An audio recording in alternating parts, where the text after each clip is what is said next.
Hey Gerald, is mining profitable? Hey Gerald, how much can you make mining per month? Hey Gerald, can you make a step-by-step guide on how do you even start mining? So what's the outlook of mining like? Is it too late to start in 2020? In this video, I'm going to talk about all of that. Hey, what's up friends? It's Gerald and it's been a long week and I've been really busy trying to understand and try out this new type of mining called chia mining.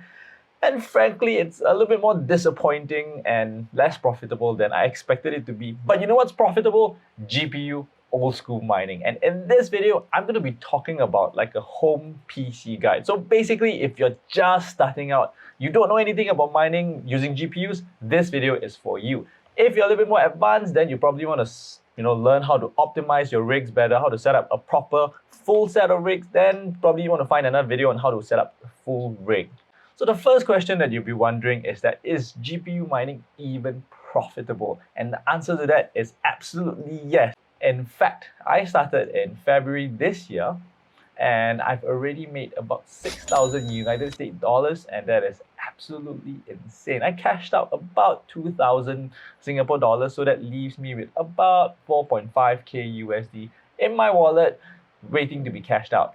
However, if you're just starting out with your very first graphics card at home, then maybe you're expecting about, I would say, $50 or maybe a lot more, a lot less, depending on what card as well as the market condition. So one way you can check out the profitability is to go to this website called whattomine.com, enter your GPU, the GPU that you're using, enter the electricity bill over here. In Singapore, it's about 20 cents. If you're using, the government one, it's about 22 cents. If you're using the private ones, then maybe as low as 17 cents per kilowatt hour. So just calculate. Oops, you kind of saw how many 1060s I have right there. So 1060s was my very first card, and that makes about $2 every single month, 150 profit, that's about $45 a month, and that's pretty good. Don't you agree? If that sounds good, be sure to hit the subscribe button because it helps this channel out a lot. So now let's talk about what you need. Of course, you're going to need a graphics card. It is the tool that does most of the processing, and this graphics card that you're getting must be at least 6 gigabytes in RAM, but more importantly, you need a whole setup to support like basically a home PC. So if you don't know how to set up a home PC, you probably have to check out how to set up a home PC. But if you bought one from the store, it comes with a home graphics card that has at least 6 gigabytes of memory, you're good to go. And why do you need a graphic card with 6 gigabytes of memory? That's because in order for the graphic card to process complex algorithms by the blockchain, it needs to be able to store the entire blockchain. And the size of the blockchain is constantly getting bigger. So technically you could make do with 4, but I would suggest starting with like a 6 gigabyte graphics card. Additionally, I don't recommend using your laptop because laptops are not efficient in dissipating heat unless you have like a very powerful, fan to support it. The second thing you're going to need is wallet addresses. Basically, after you mine, you're going to be paid in coins. So in this video, I'm going to talk about a dual mining method. Basically, you get paid out in Ethereum and Zilliqa, or Bitcoin in my second method, which I'll talk about a little bit more detail. So let's talk about setting up a wallet. My go-to platform is always Binance because it gives the best spot rate that I know of, not to mention it's easy to deposit, to withdraw. So I made a couple of tutorials over here. Over here, you can go check them out. You can get 20% off a lifetime for your trading fees if you use my promo code, and it helps support this channel. So thank you so much. And for my second wallet, I use Moonlet, which is a mobile app. Basically, why I use Moonlet is that it allows me to stake the Zilliqa coins that I earn at a rate of about 14% a year, which is kind of nice. And not to mention, I kind of support Zilliqa because it's a Singapore-based blockchain, or Singapore-founded blockchain by a couple of professors in NUS, a couple of graduates, professors, doctors in NUS. So it's a company that I support. So for this, I highly recommend setting up the account first and then taking a notepad to write down your Ethereum wallet address as well as the Zilliqa wallet address. So in order for you to find your wallet address, let me just demonstrate with Binance. So I log into my Binance account, go to wallet, go to deposit, go to Ethereum. That is where I see my address. Copy that, paste it down into like a notepad or Microsoft Word. All right, now that wallet's out of the way, let's talk about setting up. The most important thing you really need to understand and manage very, very well is heat, because heat is the number one thing, or amongst the number one thing that will damage your graphics card immediately. So the temperature that I look out for is 70 degrees Celsius. So anything above 70, you will start to wear your graphics card a lot more quickly than it's supposed to. If you keep it at 70 degrees or cooler, theoretically, you would cause minimal damage to a graphics card, meaning to say resale value protects your downside and you get to mine for a much longer period of time. So the way I manage heat is I use this app called MSI Afterburner. So go to MSI website, download the Afterburner, and when it comes to the Afterburner, I realized they would basically give you some sort of random skin, and apparently the interface for different skin can be very different. So I am not familiar with all the skins, so I'm just going to just change the settings, change it to a skin that I'm familiar with. And yeah, so this is the skin that I'm familiar with. I'm going to stick with this. And the key thing to note is that I will go to settings, turn off automatic fan, and basically give me or take back the control and set the fan settings to be 100% if the temperature is above 70 degrees. So I'll just wrap it up like that. So you can do something like that. If you want a more complicated setup, feel free to check the details. And the second thing that I usually do is I would ram down in terms of the power to about 65%. That saves me money. So that's two things you want to do when it comes to setting up the MSI Afterburner. So if you see the other settings, I would recommend reading up a little bit more about overclocking. So overclocking, what it does is that basically it tries to squeeze out a little bit more from the GPUs to increase your profitability. But that's moving towards like the intermediate or advanced realm. So let's skip that for now. The second thing you need to understand when it comes to mining is that we are doing this thing called pool mining. Because, in order to win the block, you are solving transactions kind of, or verifying transactions, and we have come to a point that it's no longer viable to solve one block on your own, because it's just too much computing power, because it's so competitive, right? So the way that it works now is that many small miners would pool together into this gigantic pool, and the pool would then try to fight to solve a very massive and complex equation. So what that does is that your reward payout will be a lot more consistent, but that also means that different pools have different kind of reward structure, payment structure, requirements. So you do want to check that out in a little bit more detail after this video, because it can get quite complicated to learn about all the nitty-gritty details about which pool, the pool payment structure, blah, blah, blah, right? So yeah, understand that if you want to ask me in the comment section below. But again, this is a beginner's step-by-step guide how to get set up right after the video. So I'm just going to skip all this for now. Okay, so the next thing we're going to talk about is mining software. So I'm going to give you two ways to start mining. The slightly more difficult one, but I will walk you through step by step.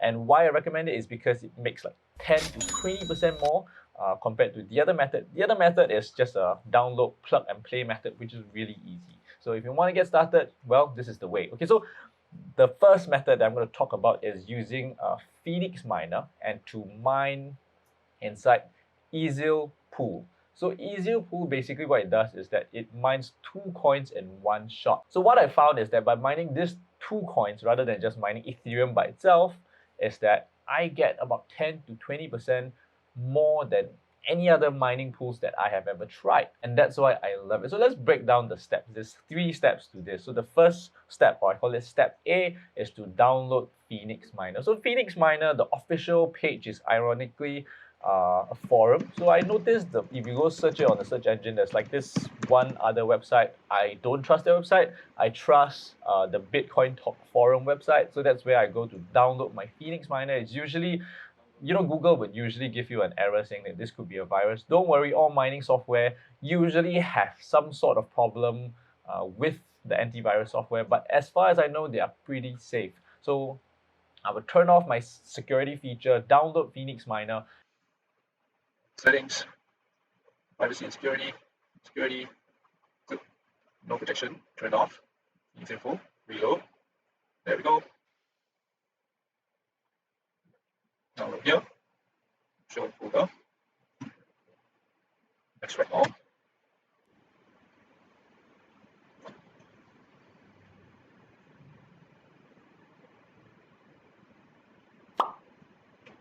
and then move on to step number 2, which is to set up your Ezil page. So go over to ezil.me website.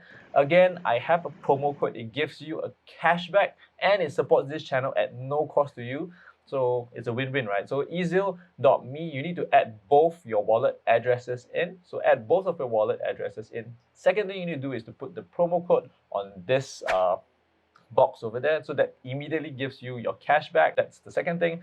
The third thing, go to the start page and it will tell you step by step how you set up the miner. So over here, you can see for Phoenix Miner, this is the code. Copy the entire thing. So step number C, or number third part to it, is really to set up the miner. So unzip the miner, right click, create a new file, name it .bat, open it on Notepad, paste the entire code in, and then change it up accordingly. So here are the key things that you want to change up to. The first is of course your wallet address. The second is your worker's name. So for me, I'm going to name it Gerald Ong because, or main PC. Basically, it's something that I can identify with. Here's a little bonus line of code. So I basically deviated a little and I added this colon START, which is all in caps, and at the bottom I put timeout 15, go to start. And the reason being is that sometimes the miner will crash, and because when it crashes, it doesn't automatically start, which is kind of annoying. And that's why I created this little lines of code that allows it to restart every time there's some sort of crash that's going on. Like once you have everything set up, it's all going to work just fine. However, most of the time, it is best to run the miner as an administrator to prevent certain problems, or like a firewall creating problems with your miner. So what I do, right, to ensure that it always runs as an administrator is this. So I go over to this folder where I store the bat file, copy this entire address over here, backslash, paste the address. Then I put quotation marks. So that way it knows that it always runs as an administrator with this wallet address as well as this name. If the event that it fails, it will time out for 15 seconds, it goes back to start and then restarts again. Once you're done, save the file, close the notepad, and just double click and you should see this screen. So when you see this screen, you're done. That's it. You are starting to mine. And the way you can track your mining is to go over to the Ezil website and you should see the number of hash that you're producing, how much money you're making per month, and the workers that are tied or connected to that wallet. It's that simple. So when you reach the minimum payout, they will automatically pay out to your wallet and you receive like a nice SMS or email saying, you've received this payment from Binance, which is pretty nice. So that's for the complex version, which in my opinion is kind of easy. So now let's talk about the super easy way to get started. So this is called using Nicehash. So Nicehash is not quite a mining software itself per se, but rather they rent out your hashing power to someone else. So it's really a plug and play. In order to get set up, all you need to do is go to Nicehash website. And I would highly advise against downloading QuickMiner unless you know what you're doing, because it's a little bit more complicated. So download the ordinary Nicehash miner. There's going to be like a whole prompt on how to turn off your antivirus so that it runs properly. Follow the instructions step by step. And then once you're done installing, open it.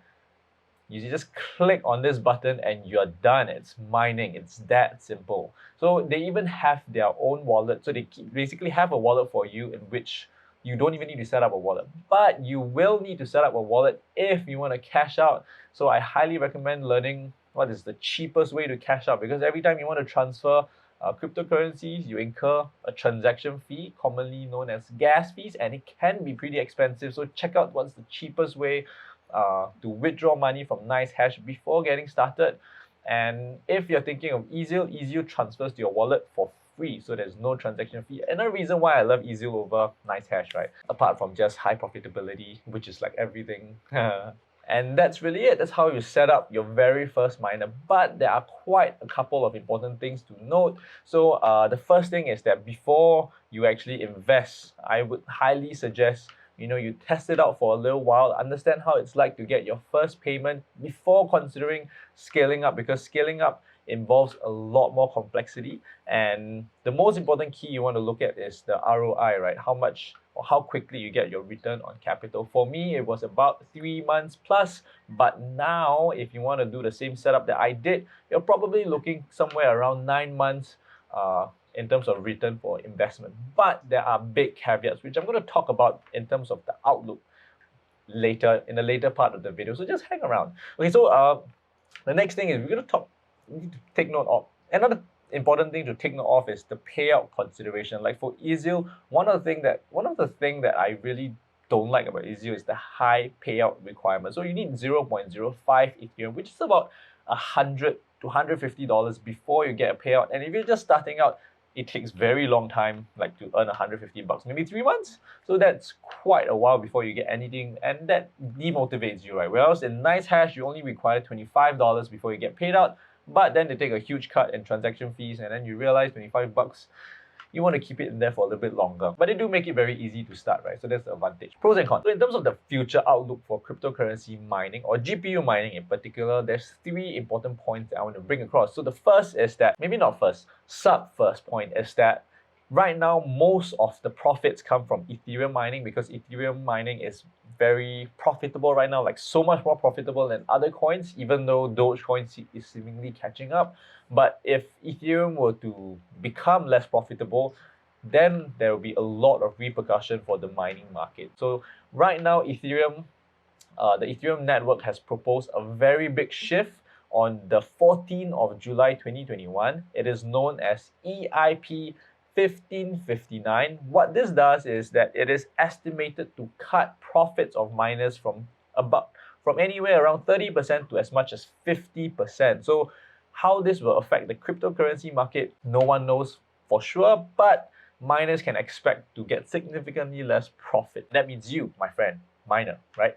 Read up about that and factor that into your ROI calculation or return on investment calculation. So the second thing is that Ethereum is going to move to a proof of stake method. So what proof of stake means is that it no longer allows you to mine. So mining is called proof of work, but if it moves to proof of stake, that means no more mining. That means the end of mining Ethereum. You could potentially mine other coins, but imagine every single Ethereum miner starting to mine every other coin's profitability is likely to fall. Will it still remain profitable after deducting electricity costs? Nobody knows. So again, another thing to bear in mind, it can start as early as December this year, but based on past experiences, it tends to get a little bit delayed. So I'm speculating end of 2022 to as much as 2023, but who knows, right? So always be prepared for that.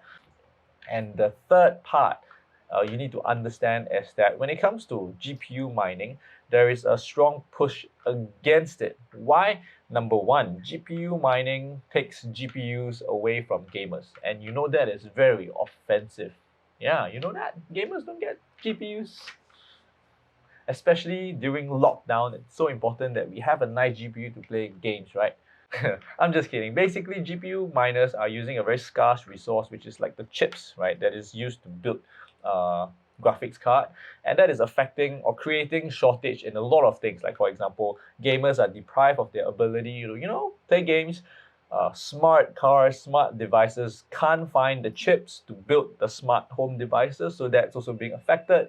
And additionally, GPU miners are frowned upon because it is not environmentally friendly. Basically, you're converting electricity to support the blockchain, and that comes at an environmental cost. So environmentalists dislike GPU miners. And last but not least, investors of cryptocurrencies also hate GPU miners because you are taking part of their money through transaction fees, right? So because you validate their transaction, they pay you a fee, and they hate it when they have to pay a high fee. So they want to cut out this old school GPU mining to a more cost-efficient way of transferring, also known as proof of stake, which is why Ethereum is transferring over. So just bear in mind, investors also hate miners. So that is a couple of things you want to look out for. And if you want to learn how to scale, I highly suggest learning about how to set up like a proper GPU rig, But again, I recommend learning a lot more before scaling up, because it gets a lot more complex if you're trying to set up like 6 devices in terms of maintenance, how to manage the heat, the way it would affect, living in the room because of the noise. So a couple of things you want to take. Also do a little bit of research. Yeah, I plan to make a video sharing how life is like as a full-time miner when you have a couple of rigs set up, so you can get some insights of how it's like. But I'm not sure I'm gonna have the time to do it anytime soon. So I'm just gonna be honest with you. I would try my best. Gonna add a couple more option videos. So if you haven't already, be sure to check out my other videos here and here, and leave me a comment if you have any questions. I'm here to help you out. I try to reply as quick as I can. And by the way, take note of scammers. Alright, so scammers that will pretend to be Gerald Ong to try to earn your money. Okay, take care everyone, stay safe, and I'll see you around. Peace.